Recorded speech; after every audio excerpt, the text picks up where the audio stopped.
Започнаа градежните активности за конзервација и реставрација на Безистенот, со што овој објект од 15-тиот век кој е еден од највпечатливите и најстарите градби во Битола од периодот на отоманското владење, кој долго време оставаше грда слика во очите на туристите и битолчани кои поминуваа оттаму. Конечно ќе добие нов лик.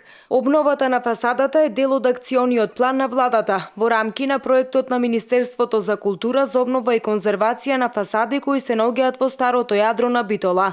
Надлежна установа е Националната установа Завод за заштита на спомениците на културата и музејот Битола. Ние го предложивме Безистенот како една импозантна градба во градот Битола и иако е во приватна собственост, целта ни беше како што се одеше на улицата Широк Сокак, исто да се оди со обновување. Иако објектите се во приватна собственост, сепак се изборивме, значи да се изнајдат државни пари за санација, конзервација и реставрација на фасадите. Откако Националната установа Завод за заштита на спомениците на културата и музеј Битола ги доби дозволите за обнова на Безистенот, се изготви оперативна програма заедно со изведувачот, а санациско-реставраторските зафати решија да ги извршуваат со подвижно скеле. Решивме дека најдобро е можда да одиме, пошто е долга фасада и на приземен објект, дека да не поставуваме скеле околу цел објект, зашто таму се дуќани излози и ќе се направи, знаете, проблем со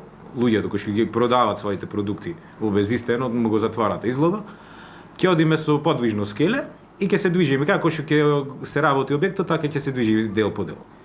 И најголемиот зафат ќе биде практично санацијата на покривот. Комплетните активности околу конзервацијата и реставрацијата на Безистенот се очекува да завршат до крајот на годинава.